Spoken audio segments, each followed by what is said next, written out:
so let me stay this way. Jesus, there's freedom in your name. You break every chain, oh Lord, 'cause you are. All right, welcome to the Warrior's Way. Our warrior this week is Christina Tipton. Say good morning. Hey, good morning, guys. If this is your first time, welcome to UCAN Studios. Please go to spiritualwarfareunit.com, click on like, share, and subscribe for YouTube. And if you go to our website and you know anyone that's struggling with food or clothes or baby formula or drug addiction, mental health, go on there. Our partners are on there. You can click on UCANMichigan.com, put in your information. Within 24 hours, someone's going to get back with you. And if you just need food or clothes or something like that, you go on there. It's direct lines to those people. So help us be the people that helps you help them. All right. Christy, I've been looking forward to this for a while. Your ministry is extremely unique, and it's Tipton, Tipton ministry.com, tiptonministry.com. So tell people real quick what kind of an overview that is. Tipton Ministries is really missionaries to the sex industry. And when I got saved, I got radically saved. And over the last 10 years that we've been doing ministry, it's really evolved into the whosoever, wherever. Mm-hmm. If they're breathing, they need Jesus. All right. Agreed. So let's start at the beginning. You are a Flintstone through and through, right? Yes. From Flint. All right. Where are you from originally? Well, I came in at 6 pounds, 6 ounces. Nice. I'm the second daughter of my parents. Older brother or sister? Sister, an older sister by 2 years. I always wanted to be just like her, you know? Yeah, of course. I mean, I guess it's the way. But my parents still live in my same childhood home. No kidding. So that's pretty amazing. Cool. Yeah. All right, so then you went to... Went to Kersley schools, went there my whole life. So as a kid growing up, like what was your personality? Like, were you outgoing? Were you shy? No, I was incredibly insecure. Really? Yeah, I dealt with that for almost my whole life. Is there anything like when you were young growing up that like brought that on, or is it just like, did you get embarrassed when you were young or something? Or because my granddaughters like playing peekaboo and they're really shy. It's just their personality type. Or you're like that. Like, what do you think? No, I would have to say probably the first time that I can remember that I was assaulted was I was 7.5 years old, and I think that was the beginning of maybe my early childhood trauma. No kidding. Family member or external? Babysitter. Babysitter. And so outstanding. I was sexually assaulted and exploited. I didn't even know, I didn't have the vocabulary to tell my parents what had happened to me. And it wasn't until my older sister was also abused. She went and told my parents, and that babysitter never babysat for us again. So I was assaulted by a female babysitter. Wow. Be quiet. Yeah. And just give people an overview, like how normal that kind of situation is. Do you know the numbers, like the stats? Well, I don't think it's ever normal, but it's definitely common. And That's what I meant. And so when we start talking to grown women, as we do, when we talk about our ministry inside of the strip clubs, we have to remember that early childhood trauma. These ladies, their bodies were never their own. I haven't met a stripper or a dancer or even a hooker that hasn't had her innocence stolen at a younger age. So to your knowledge, it's 100%. Yes. So people that are going into that trade have experienced that at 100% clip. Yes. Wow. This is what's going to make this a great story. All right. So 7 years old, you go through that. How did your brain adjust? Like how did you survive? I don't know. I think I just kind of, I never got counseling for it. And I have to, it's so crazy. I mean, really, I mean, I had no idea that this interview right here today was going to start bringing stuff out of me. So let me give you an example just so you know where my head's at on this. Okay. So like I came from a very violent home, and we had the courts involved with our stuff, right? And so I compartmentalized the stress. Yes. Right? And then I hid it behind something so I didn't have to deal with it. But if I needed to get to it and I was in a happy place, I could go get it, right? And I don't know why I did that. I just did, which happened to be very, very intelligent, I guess. And they said that's a great way to handle it, because then you're just like decompartmentalizing the emotions one by one instead of putting them together, and you get that emotional bomb that just explodes and then you freak out. Yeah. Right? And that creates that rage ball that you don't tell anybody about. Like, I don't know why I did that, but I did. That's how I survived. Yeah, that's it's disassociation. Right. So that's my question. Were you kind of like that? Because that made me really socially, I wasn't very good socially. right? Yeah. And you're just a fire pistol, so it's like I am now. I know, so I'm kind of like that's why I want to make a point about this. So Yeah. all right, so you're shoving and that happens. So that I feel like I never really recovered though, because I remember my first exposure to pornography. I was 10 years old. 10. And so how did that happen? Yeah, right. HBO. For real? Yeah. So Okay. I hope my mom doesn't see this. Oh, it's all good. Listen, man. But I mean, it was. As a parent, you're just chucking poo. But pornography was part of my childhood home, and my father was a deacon in the church. So And that's more, there you go. that happens. It's more common. So let's just go back. Let me just unpack this. At 7.5, I was, I lost my innocence. Yeah. And then at 10 years old, I had learned at this unhealthy sexual education, sex education, and that women are just a commodity. Right. So this has been like the fabric of. So you learned that. Yeah. Wow. And so at 10, I haven't even started developing yet. I haven't even started puberty yet. Right. I haven't even started changing. And so this is already like starting to be wired in my head about unhealthy sex education or sexual relations. Man. So you go through and so elementary to middle school. What was that like? What's middle school like for you? It's terrible. Yeah, I think middle school is terrible for everybody. I don't know. 'Cause So like when we were awkward. doing it, it was like 80s, 90s, right? So you're getting out of that rock grunge phase or whatever. So it was like a lot of flannels and large clothes. Not flattering. So like for me, I was very standoff, very, and you're going into yourself, like you said, and you're trying to find reasons to get out and be able to communicate with others. For my exit was sports. Like that's what I did once I hit like 11. I really got into sports because it was my way out, and I could let that aggression out. But what did you do? No. Did you just bottle it? Yeah, middle school was Jeez. extremely awkward and painful for me. No friends, no. I had a very small group of friends. I felt like I never fit in. Yeah, And I think maybe most people feel that way. Yeah. But I really felt that way. Yeah, like I ended up going to a parochial school, and I had no interest in fitting in. I was like, this all seems strange to me, and you guys are weird, and your clothes are weird, and I just don't want to fit in. Everybody's weird. Yeah, and it was just, my beard was weird, right? So it's like I just had to get out there. So high school I got sports, that was my outlet, and people wanted me there because I was good at sports, but I didn't talk, I didn't hang out. I didn't know I was supposed to.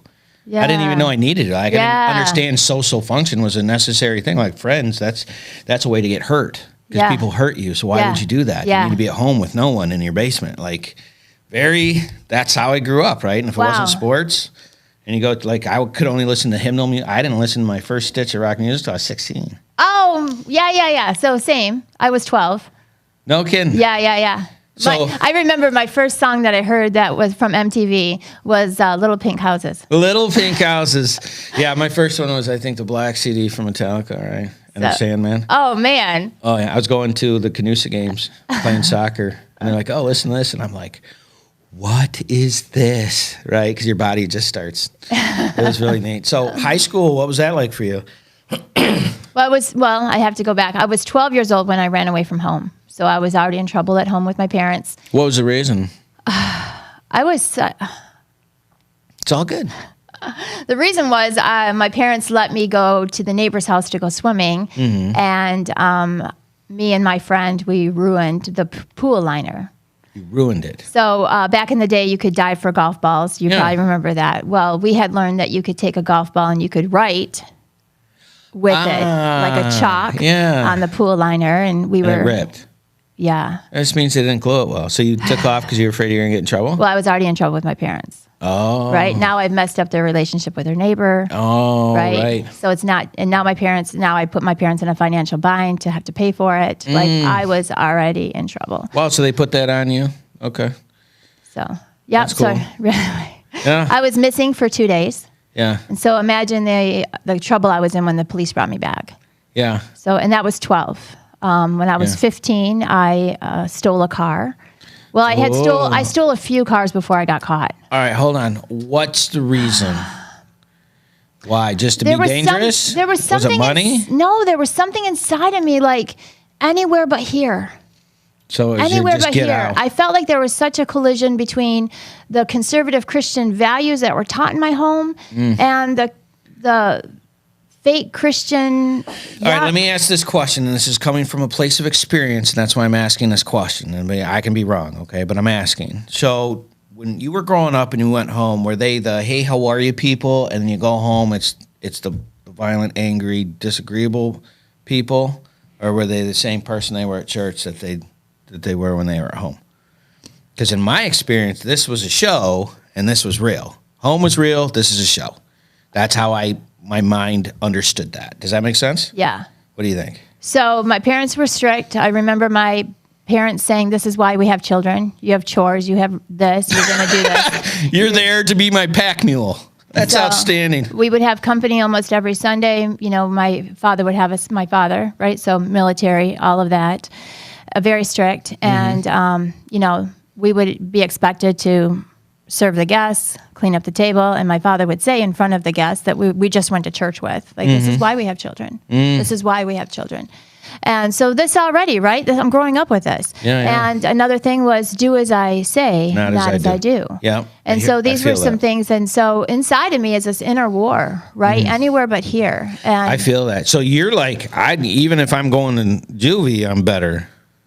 I don't even know that the consequences. You didn't know the consequences of The stealing consequences didn't even scare me. it? Was it the excitement of doing it? Probably. Yeah. Because it was probably a positive because it was the only thing you could do to jack your emotions. Because at that time, your emotions are all over the place. And if you can find something to Listen, I didn't know we were having therapy today. I We're thought not you having invited me on therapy. this show. we are. And this is all part of it. This is such a great story because what it does is it sets the groundwork of why you're so strong today. And these things are necessary just to touch on so we can get to that point, right? Yeah. So 14, 15, did you get in trouble? You said you got away with a couple times before you got caught. Yeah. What'd you do with the car after you stole it? Did you just joyride it? Yeah, I sure did. I sure did. So my parents actually turned me in. Wow. That feels like a story. So yeah, they did. My parents turned me in. And I have to say, like, that was necessary. Okay. I mean, I can look back now and I can see the path that I was already going on of defiance and rebellion, had no fear of God, had no fear of consequences and no fear of law or anything like that. So I was placed on probation. I was unable to go to driver's training or get a license and things like that.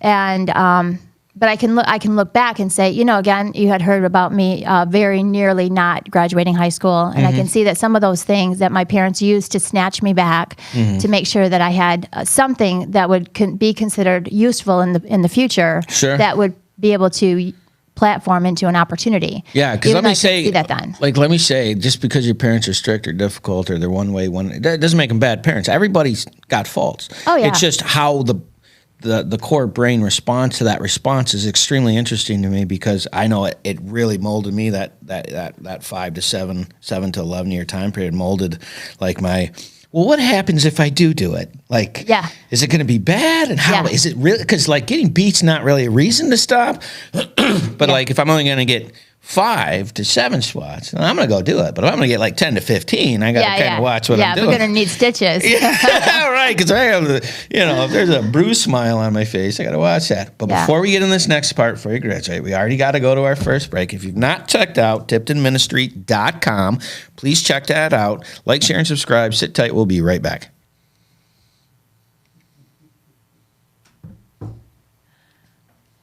I was just thinking, man, if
I do stupid stuff all the time. I love laughing. All right, welcome back to the Warrior's Way. Our warrior this week is Christina Tipton, and she is from TiptonMinistry.com, and she works with sex trafficking and hookers and strippers, and that is her ministry. And she's given us the story of what she was doing, and you were just about ready to graduate high school. But before you tell us that, like, did you have a group of, like, if you were to define your friends, were they like athletes? Were they intelligent people? Were they the drug kids? Were they the nerds? Like, what was it?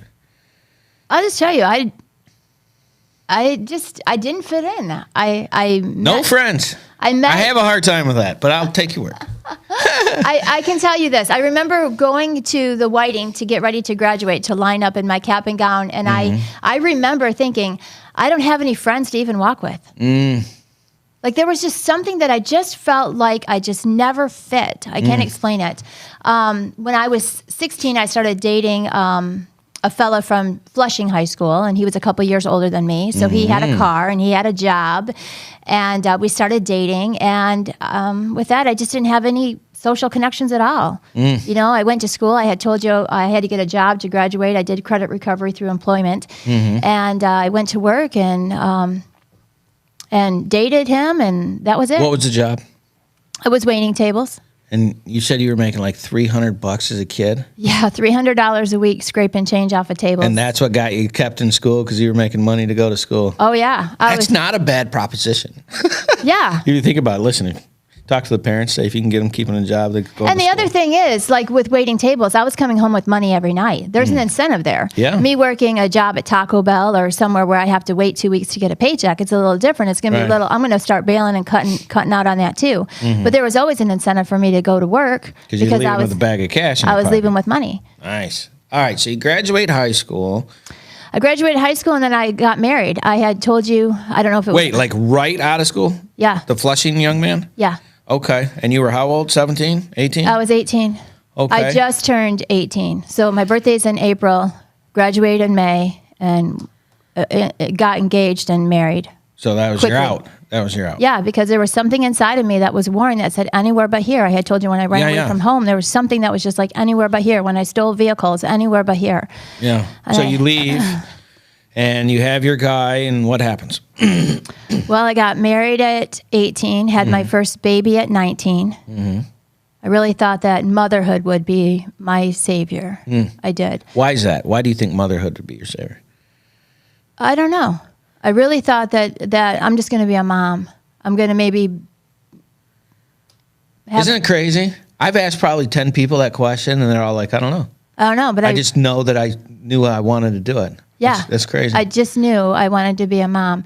And then I had a baby again at 20. So I have two daughters that are actually born in 1993. You can do that. Irish Have twins. Yes, Yeah. Irish twins. Yeah. You can actually do that. You can have two babies in the same year. And You can do it. And then I was divorced by the time I was 21. So you had the two babies. Situation became overwhelming? No, he fell into gambling. And I have to tell you, like, we dated as kids, right? So I was 16 when we dated. He was a little bit older, but he's still, right, you know, whatever. So he had learned from the casino, right, that he could play cards and that he was good, always good at math and science, and that was his thing. Wow. But he had realized quickly that he could count cards. He could play blackjack. He knew when to hit, knew when to bail, knew when to walk, and he learned that very quickly. And then he was making a lot of money. Sure. So we were living very well as newlyweds, and right. So having a second baby wasn't really a bother because it was like we could afford it. Yeah. We had paid cash for a trailer. Who pays cash for a trailer at Nobody. 20 years old? Nobody does that. And our only bill was actually our lot rent because he also had purchased a car. You know, so we had two vehicles, and So you're living high in the hog. we were living large at the trailer park. Yes, we were. All right. So And the table changed, and then he just lost it. I mean, we went in the probably 6 months. Everything turned sour. He couldn't make any money, but in the back of his head, he was thinking, if I just get the table to flip, I can get back up. I can get back up. And now he's not going to work. I mean, he already turned into a professional gambler as he was making money, and he kind of was, playing his employer like, I'm not coming in today. I'll come in later. I'll make up my hours. I'll work this weekend, whatever, because he realized the tables were always in favor during the week, and the weekends were made for the casino to make their money back. Right. So he learned some things, and along the way, he wasn't around for me or the kids, and he was gone all the time. He sunk into depression, and I'll tell you, poverty is a wicked thing. It really is. So I'm now at my mom and dad's house, asking asking for money. The same house I left. Oh no, that had to be stressful. And I was like, can I just have $20 for some I got 2 kids in diapers. Yeah. Can I have money for diapers, and can I have money for milk? Yeah. And my parents are like, what have you done? Yeah, you horrible, terrible person. Yeah. Okay, so and my parents didn't want me to marry him. Well, of course not. And then that's them being right. You got to come back to them. Oh God, that had to hurt. Oh, it gets worse. Yeah, no, it's a great story. You can't skip forward, though. It gets worse because so now where am I going to go? Yeah, so you're 22? I'm 20. Well, 21, we get a divorce, and I end up moving back in with my mom and dad. Okay, so I was just thinking of the time frame. All right, so you're still 21, and your parents like, I told you not to marry that bum, and now you're with them with 2 kids, and they're like, you put us in this position. Oh God, I wouldn't. I wouldn't have known what to do. So you did what? Because this gets worse. So I revert back to being a child, right? I'm back in my childhood home with 2 babies. I can't do this alone. I pawn my kids off on my mom and dad so I can go back to waiting tables because it's what I know. That's what you know, yep. So I start waiting tables and put my kids, at this point now, they're about 2 or 3 years old. So they're starting to go to like a preschool or a Head Start program. And this puts you at 23, 24? Yeah, about 24. Okay. And I started out, volunteering at the Head Start program. I always wanted to be a mom. It's not that I didn't, I wanted to be a mom, and I wanted to be involved, and I wanted to enjoy my children. And because of Head Start, I had pursued a degree in early childhood development. And I thought this is perfect because being in education, I would have the same schedule as my children. They had snow days. I had snow days. They have vacation. I have vacation, summer break. So were you like going to school at night and working during the day and then having the kids? Yep. Good for you. Yep. All right. Yep. And I was able to get a Pell Grant, so graduated with no debt, which was great. Yeah. I also qualified for subsidized housing, which was fantastic. How long did it take you to get that degree there? 2 years. Okay. 2 years. All right, so you subscribed and you got subsidies for a house, right? So how long did it take you from the time you moved in to the time you moved out? Probably, I stayed with my mom and dad probably about a year with the kids.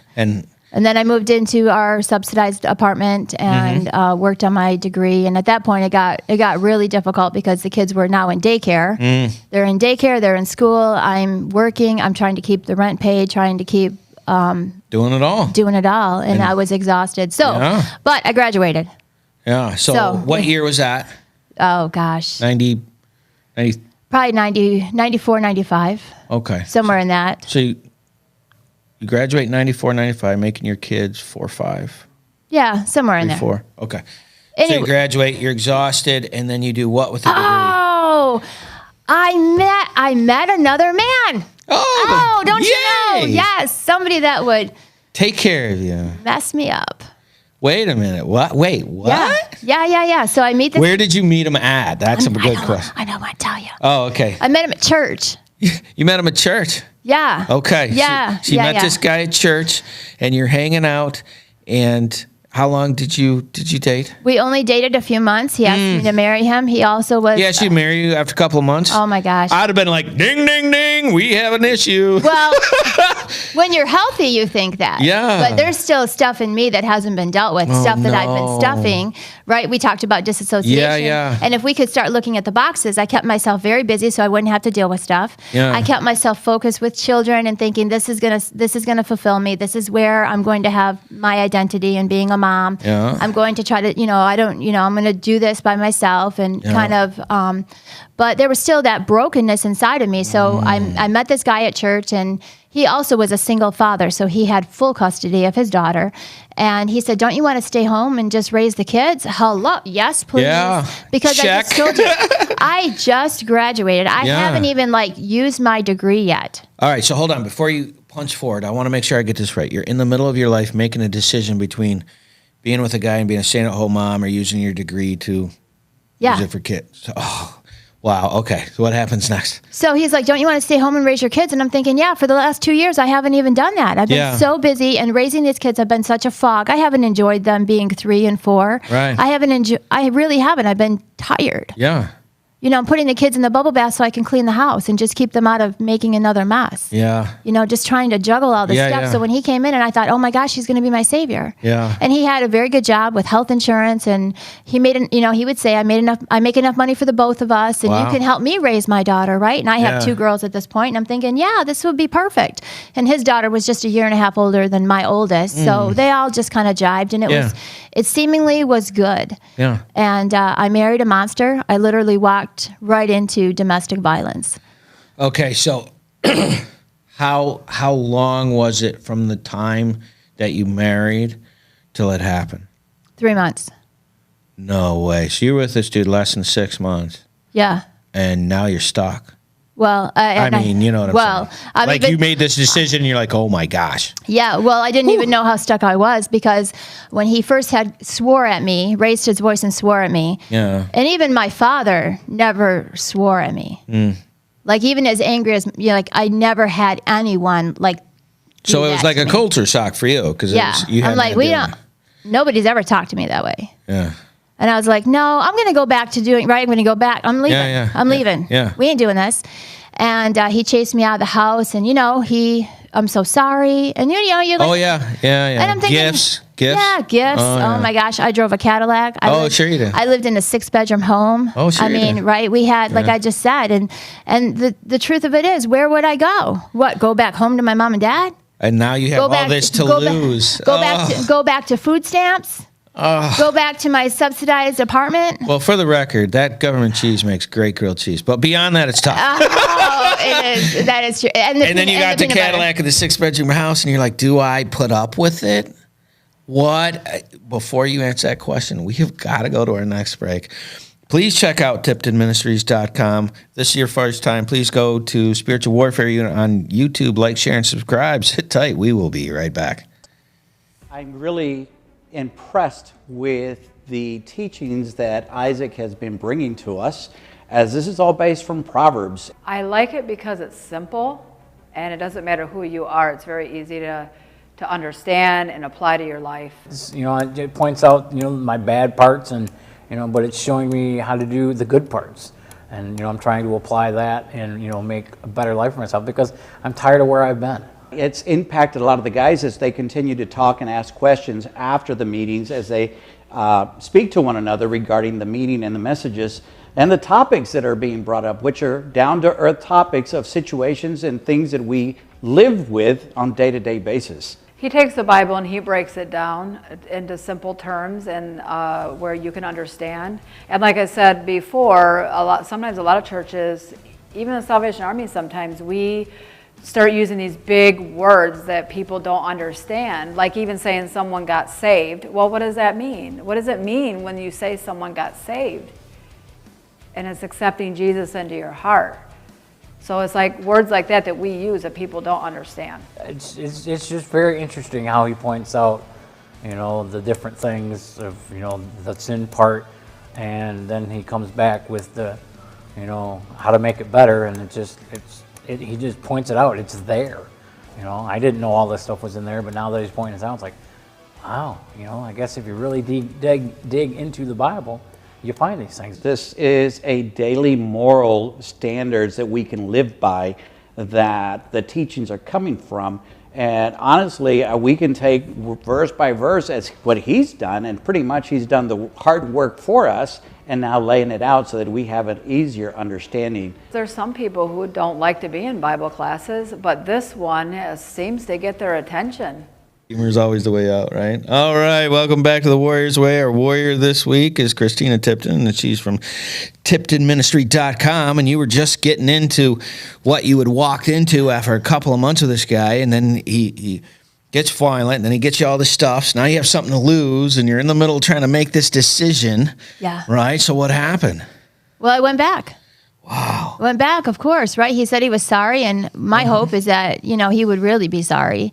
Had no idea that this would become now a pattern. And then I find out I'm pregnant.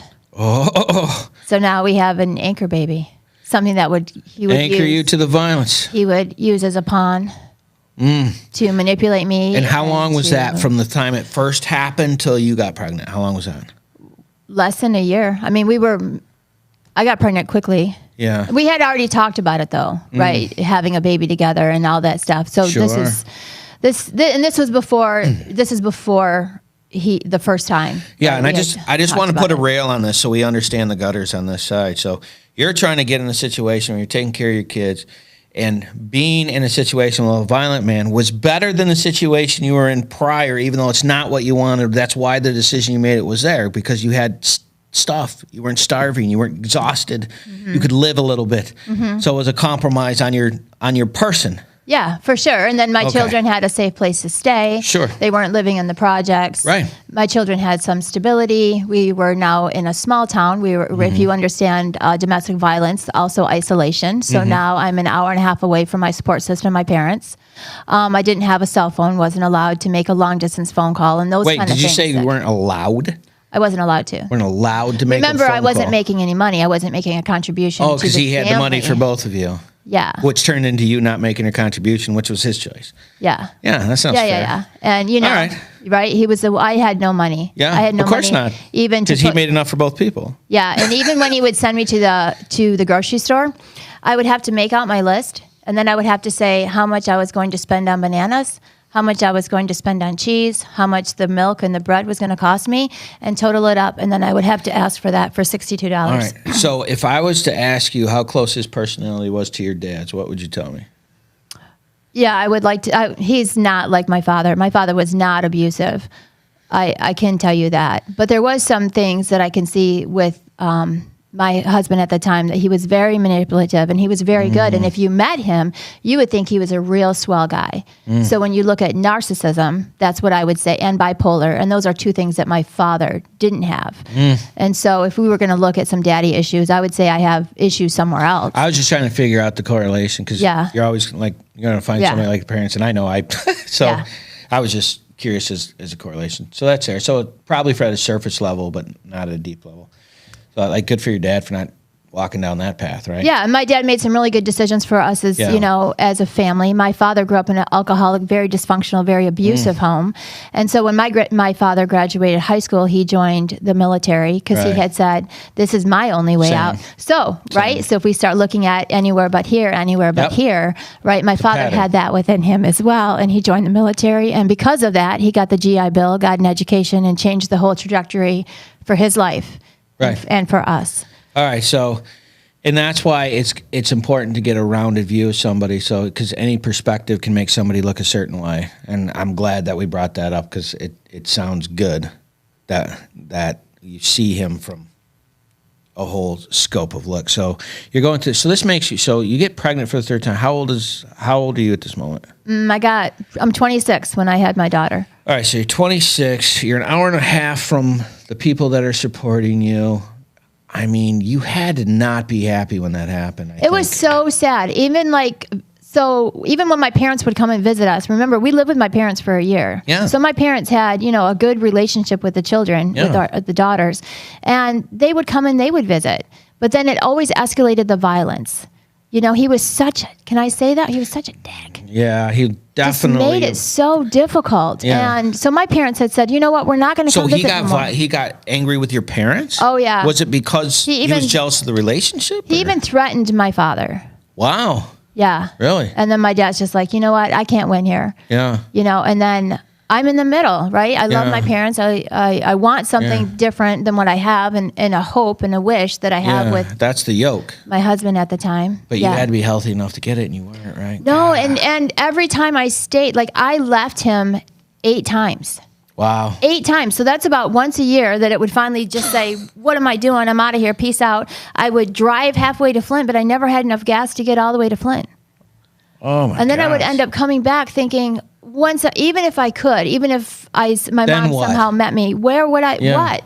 Where would I stay? Where would I live? I have no job, no health insurance. How am I going to Yeah. provide for my kids? You're completely isolated. And I still have an ex-husband that would love, right, to take these kids away from me, would Yeah. love to stop paying child support, would love to show me up and that I was better off with him than with this guy, and all those things going on. Lots of dynamics here Yeah. going on.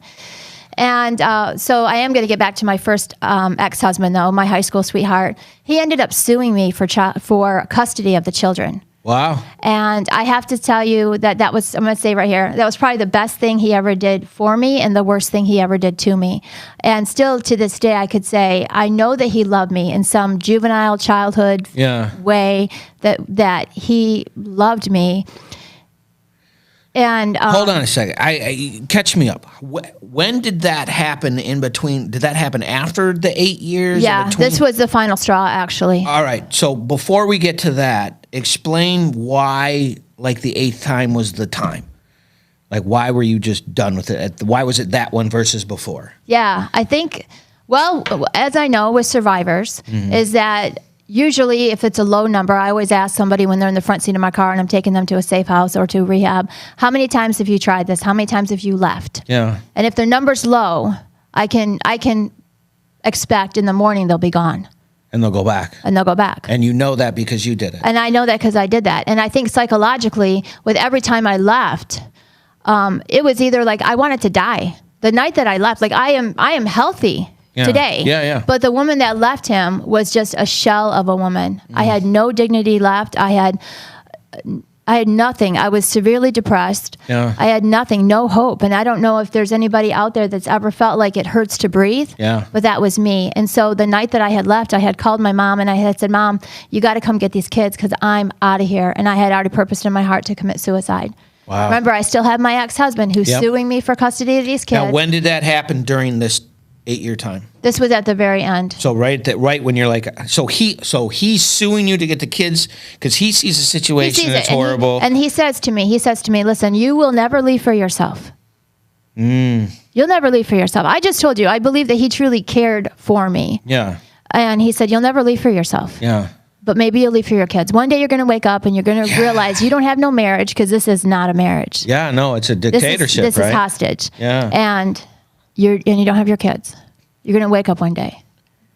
Man, I'm just trying to process all But this then right now. 'Cause that was a whole bunch of information at once. Okay. But then think about this. You have all of this. My whole life is caving in on me. Yeah, that's why I want to make sure I have this right. So at this moment, you realize you have to leave your husband who's abusive. You're going to lose everything. You have nothing. And then your ex is like, I'm going to see you for the kids because you're not taking care of yourself, which means you can't take care of them. And you are in a hole and your out is, I'm done. I've had it. I've had it. And remember, I have a relationship now with my stepdaughter. I've raised her as a daughter. And you're going to have to abandon her. Yeah. Oh my gosh. So Yeah. you're like, all right, that's it. Yeah. I'm out of here. I'm done. I can't do it. Done. So what? And at this point, I haven't even seen my parents probably for about 2 years. Wow. Yeah, because he's threatening them. Okay, So- so what's the next? What happens next? My Man. mom says to me, well, I don't have any gas to get to Flint. My mom says, just go to a local pastor's house. Wow, just pick one. Hey, Pastor Bob, my life has exploded, and I'm coming in the door.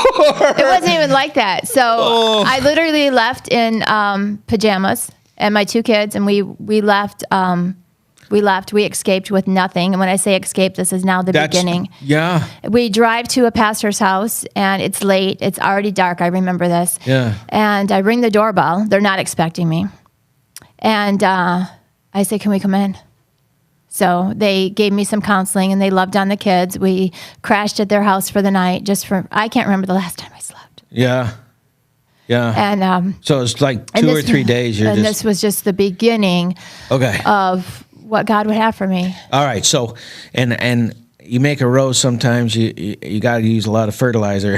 It sounds like you had a hefty full of fertilizer. So I just want to get this set. You just walked up to this. The pastor didn't know you're coming. Didn't know I was coming. You are A hot mess. escaping, Yeah. right? I just fled. And you just said, "Hey, buddy, did he know you?" Yeah, he knew. Oh, I thank mean, God. we lived in a small community, and so yeah, he knew me. And I have to tell you, Did he know? I think he knew. There was people, and I said small community. And if you met him, you would think he was a decent guy. Yeah. We had the sheriff's department at our house 4 different times for domestic violence. Wow. They never once arrested him or told him to leave. You know, Got it. you know what?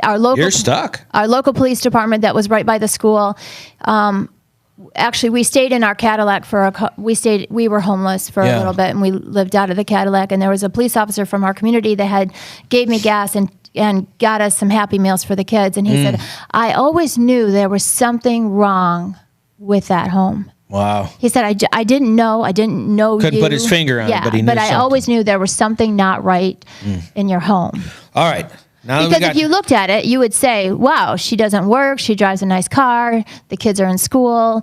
You know. everything's perfect. Yeah. Yeah. The facade, the fake smiles. Yeah. All right. So you finally get out. You go to this pastor's house, and then how did you? How did you rebuild? Like what happened? Yeah, I really anticipated that they would probably just send me with some gas money. That's really what I had thought that they would do. Maybe they would say, how can we help you? And I'd be like, hey, can I just get pastor? Yeah. Can I just get some money to get to Flint? But they didn't do that. They were like, let me minister to you. Wow. You're a mess. Yeah. At this point, I was suicidal because Yeah. I was just like, I just can't do this. I can't even breathe. All right. Before we get into that, because it's really important and I want you to do it, we got to go to another break. So if you sit tight, please go to tiptonministries.com and check out what Christina is doing with her group. Like, share, and subscribe. Sit tight. We will be right back.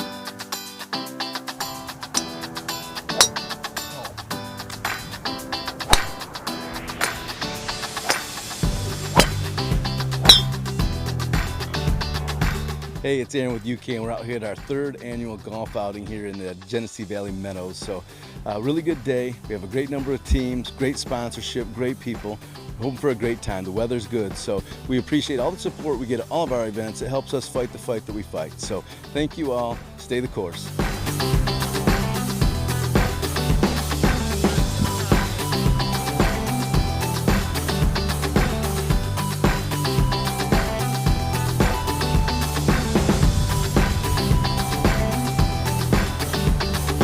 It's a lot of fun with a good cause. This is a very good cause, and I enjoy doing it. And I have my sons with me today, and we're just going to have fun. We know we're not going to win, but we're going to have fun.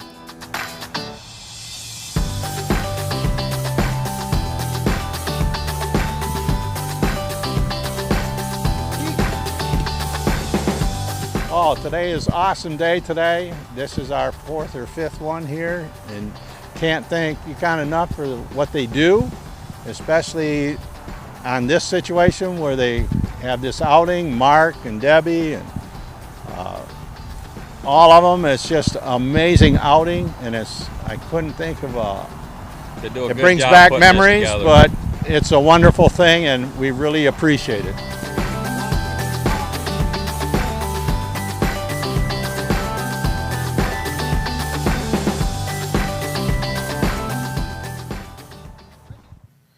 All right, welcome back to the Warriors Way at UCAN Studios. We're here with Christina Tipton, and she was just getting into her breakaway story, and I want to make sure she had plenty of time for it. So you just showed up at the pastor's door with the kids in your pajamas. You're a mess. You had to sleep in your car for a couple of days. They helped you, right? This is if this has got to be the low point, right? It is. The absolute low point. So you said then It gets worse, but yeah. Yeah. So you said like God did things. So So this is like what's happened next? So I told you a police officer had stopped, gave us some Happy Meals, and gave me some gas money. So I made it back to Flint. And I'm still contemplating visiting my parents, right? I mean, I've been running away from home since I was 12, if we can just be honest. And so I end up at Carriage Town. Oh, right, because I'm like, I'm not going home. Yeah, the homeless shelter. Yeah, so I'm at Carriage Town. With the kids? Yeah, and this is in 2005 with my 3 little girls. And oh, you took his kid too? No, I have 3 now. Oh, you I have- have my oh, that's 2, right. and then we had the one together. I forgot. Okay, thank Yep. you. So you're there with 3 kids at Carrolltown. Wow, which is downtown Flint. For those that don't know, it's right down. Great ministry, but oof. Yeah, so here I am right downtown, and I have no interest in the Bible. None. Yeah. And of course, if you know anything about Carriagetown, it's faith-based, and you have to go to Bible study if you want to be part of the program. And the program is the hot shower, the free bed, the free food. Yeah, and what you all need. And yeah, for sure. And we didn't have any clothes either. Remember, so now we get all the things that come with Carriagetown, but I had to go to Bible study, and I was like, no, thank you.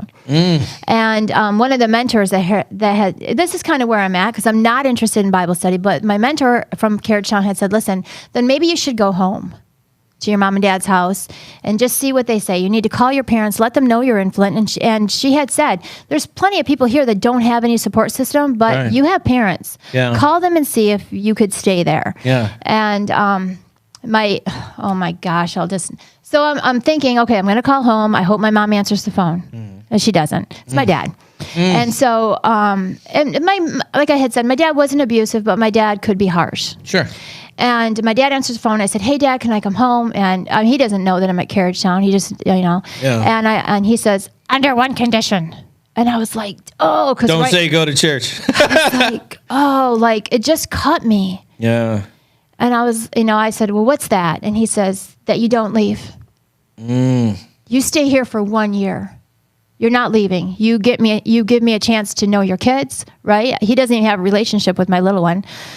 You let me love you, right? I told you my father was never abusive. What a great answer. You let me provide for you financially until you can figure out, right? I have a degree that I've never used. Yeah. So now you can figure out what you're going to do. You're going to get a job. You're going to live here, and I'm going to pay your bills. And What a great dad move. I totally would be exactly that human.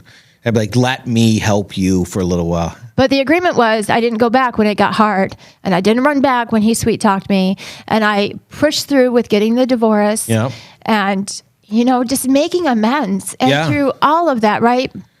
If there was ever a way that you could say that love could save you, it would be That was it. that unconditional love, because I was such a rascal to my parents. So imagine this, when I finally get saved, Yeah. the people that my parents are the last people to believe I'm saved. Of course. They're like, no, I know her. Nah. Yeah. And this is a true story. So So when did that happen? During that year? Did you say a year? Like, I stayed a year. I ended up getting a divorce, and Good. I got a job. yeah. And What were you doing? I worked for Kersley Schools in student services. That's the job you got? Yep. Man, so you're getting your stuff together, your parents there, and they get to see the grandkids, which grandkids are the greatest. Yep. And I was able to sue my husband for every fork and every Q-tip. So I had a very good divorce attorney, Al Zirka. And he had said, too, if you trust me, we're going to get everything. You're going to get half of his pension, and we're going to sue for everything that you left behind that night. Wow. So, and I did. So I cashed out and was able to purchase a home. Good for you. Mm-hmm. So how long did that take? Like, how long was that process, the divorce process? About a year. Okay, so you're at home, your dad gets to see the girls, which having So my dad had a stroke that same year. And I look back and I see God's providence now. Okay. Because now my children are never home alone. Yeah. My dad's home. My dad's able to at least get my little one on and off the bus. Yeah. And they have such a beautiful relationship. So, just in that, I can look back and I can say, this is the same daughter that would eventually go to heaven 5 years ago. And so the relationship that she had with my dad was really, really sweet. Yeah. Yeah, and having granddaughters, there's something about them, because when you're the dad, it's your job to take care of your little girl. But when you have your grandbaby, it's your job just to make them happy. And it's the parents' job to take care of them. And then that whole thing, my daughters and granddaughters are like the joy that I have in life, Yeah. right? And just sitting here listening, you talked about your dad being in that moment and going, I want to take care of you. Like, I know how that feels. And that's actually such a great place, because we're not going to be able to get this entire story. You're going to have to come back, because I want the detail for the ministry that you're getting into.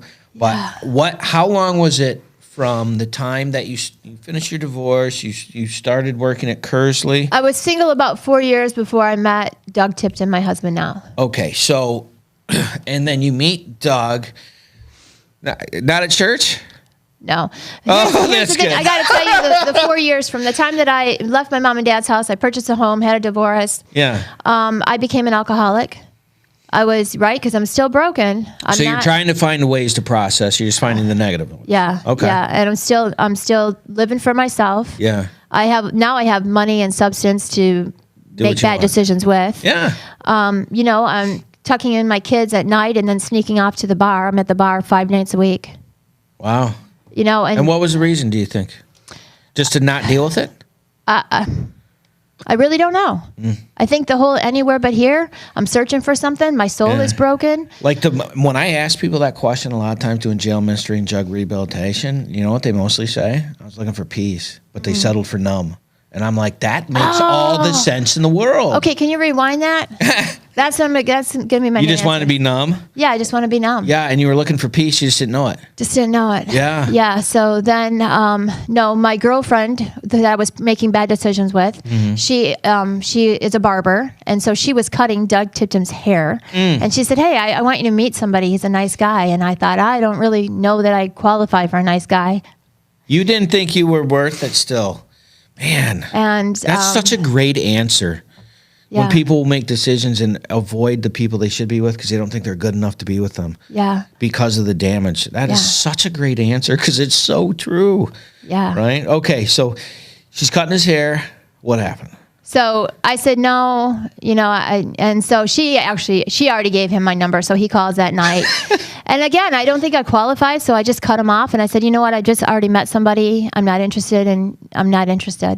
And he called me the very next morning. I mean, Good like for 7 him. a.m. And he was mad enough to get in my business and said, I think you can meet me before you decide you don't want to get to know me. Ooh. And he probably already knew a little bit about me because of Molly, the girl that was cutting his hair. And so we ended up meeting, and we've been dating ever since. And so I was still smoking and drinking and cussing and all those things when I met Doug. And I remember one night we were dating, and I had said, "Hey, let's go out to the bar. Let's go to the machine shop." Yeah. And I got teenage daughters, Yeah. and he says, "What do you?" And he's older than me. If I didn't already tell you that, he's 13 years older than me. So he's like a grown up. Yeah. He's like an adult. Yeah. He's like, he's not going to the bar no more. Yeah. Right? Yeah. And so this is kind of my scene. And he's like, "What are you doing?" Yeah. And I will tell you, Isaac, I will tell you this, that was not Doug Tipton saying, "Girl, what are you doing?" Yeah. It was the voice of the Holy Spirit that said, "Girl, what are you doing?" Yeah. Yeah, because it made you look at you, right? Yeah. Like, what am I doing? And with that, and I answered and I says, "I'm lost." And if there was ever a confession of salvation or faith or repentance, it would be in that sentence. I had said, "I'm lost." Yeah. And I'll tell you that Doug seen right through me and said, "Oh, this way." And so we ended up in church, and I showed up at church with a You hand. had to be a little nervous, though, given your past. Like, here we go again, yeah? Here we go again. So I show up for church with a hangover. That's so perfect. I hope he doesn't talk loud. And the Lord just moved in my life. Yeah. And I got saved. I was Right. raised in a Christian home, but wasn't saved. Yeah, it's the And- actions that drew you apart. Yeah. And that's true, right? The kindness leads us to repentance. Yeah, absolutely. You know? Because you understand through God's sacrifice that you have value. It's Yeah. the only way. Yeah. And he doesn't die for things that are not valuable. He does it for things that are valuable because he says I have value. I do. Yeah. And I should expect that out of myself, right? Yeah. So you're there. All right, we're gonna have to fast forward because we only got a few more minutes. So what was the time period between dating Doug and then getting into the ministry? Well, by the And time, why that one? Like that's what I kind of want to finish. Yeah, right. So we were dating. I got saved, got radically saved, and then we got married. Now, how many months did you date before you got married? 7 months. Sorry. Okay, pattern. Pattern. Pattern. But can I just be honest? Yeah. I needed someone to pay my bills. Okay. I'm a single mom, 3 kids. Three kids. Food stamps. Got a house and a job, but- yeah, I got the job, but I don't have money for extra. I Right. don't have money for vacation in Cedar Point. I don't have money for that stuff. Right. And this mama tired, Right. right? And right now you're how old when you meet him? About 36. About 36. Okay. So you meet him, and then so you get And then married. Yeah, I get saved. I got saved. I got radically saved, like from death to life. I don't know that Like, there's. what do you mean when you say that? Just so we understand. Radically saved. because you're specific to that word. It was a Yeah. complete change in the direction of who you Absolutely. were? Okay. Yeah. Like I You went from bars, machine shop, drinking and smoking to what? to life, to Jesus, to something inside of me that pursued holiness, something inside of me that pursued the Word of God. I was hungry for it. And so much so now we get married. I'm radically saved, radically transformed. I called my parents and said, I'm saved. And my parents are like, uh-huh. Yeah. Yeah, I heard this. So here we are. Yeah. And then I was just like, I'm going to Bible college. And my husband's like, what? And I already knew there was a call on his life for his ministry. And I thought, well, I can't be a pastor's wife. The church is going to spit me out. Yeah. Like I got wreckage. Yeah. And I thought, I'm going to go to Bible college. I'm going to learn this word for myself because all I know is like, I felt like that the Bible was used to modify my behavior. Right. But I never knew like God's promises. I didn't get the relationship. And his truth. First of all, I had no idea the devil was really out to kill me. Didn't learn that in the Lutheran church. And I had no idea that the Holy Spirit was going to be my spirit guide, something that I would need and rely on for the rest of my life. Right. And so these are things that I had learned in Bible college. And well, don't you know when you graduate Bible college, you get an ordination. What? Now I'm a pastor? Yeah. So there you go. So You graduate. What year was that? 2000 what? Yeah, no. It was probably like 2013. Okay, so 2013 you graduate, and we'll get into the stuff the next time you come on because I want to hear it, and we'll just do. We're out of time? We got like 3 minutes, so what I want to do is focus in why. Was it your past that got you into helping people that are struggling in the sex trafficking, hooker, stripper world? Like why is it that is your passion? I realized that who's going to tell them? Who's going to talk to them? Who's going to tell them that Jesus is life? If I had to ask you how many people have this type of ministry, what would you tell me? I think that the Lord is raising up ministries all through the nation. But is there anybody else that you work with here that does that specific, going into the strip clubs and that kind of stuff? Oh, no. That's what I meant. So you're basically the only one that's reaching out for these people. Yeah, we have Beauty for Ashes, which is the drop-in center. Yeah. We do have other areas that work, connect with us and those sort of things. But as far as going into the underworld and pulling people out, I'm not just saying pulling people out of a ditch. I'm talking about going into the underworld. and saying, I know, I get you. And that sounds super dangerous to me when you say it like that. Like, it's crazy. Like your ministry is crazy, and I love that it's crazy. And the next time that we have you on, we're going to talk about those things. We didn't have time, but today was about your story.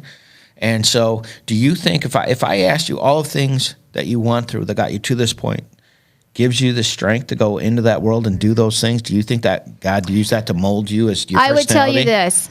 I realize now the devil couldn't take me out. He had no authority to end my life. And since the devil couldn't take me out when he had the opportunity and when I was completely naive to his tactics, game on. Right. Yeah, that's why we do spiritual warfare. It's like we're in a fight anyway, so I don't want to lose. I want to win. Yeah, and how are we going to get there? We have to know the Word of God for ourselves. Exactly. And then once you understand that it's not rules to keep you in line, but rather ways to teach you how to win, and then you apply that to your life and you use those things and the people around you are stronger for it. Like I tell people all the time, I said, when I come out of this stinking piece of crap I'm stuck in, every piece of the armor is going to be dented and broken, busted, and I'm going to be done with it because I would have went down swinging. Yeah. And that's all I really ever want. And that's why I wanted you on here, because you have that exact same energy, and I love everything that you do, and I look forward to being a support to you and helping you. We will have you on again because we got to get into the second half of your story. Thank you so much for coming on. Thank you for having me. If you have a family member, anyone that is struggling in that area, please get a hold of tiptonministries.com so that you can get some help. If they're struggling with drugs or mental health, please go to UCANmichigan.com, click on struggling, go down there, put your information in. Someone will be in 24 hours to get in contact with you. If this is your first time to Spiritual Warfare, doing it, like, share, and subscribe on YouTube. Thank you for coming to UCAN Studios. We'll see you next week. Do you have a nonprofit in your area that's doing a lot of work that people should know about? Feel free to contact Spiritual Warfare Unit at 810-715-9319, and we would love to have them on to see what good they're doing in the community and find out their story. Thank you so much. Spent so much time believing the lies. I knew I wasn't meant to live this way, but my walls came down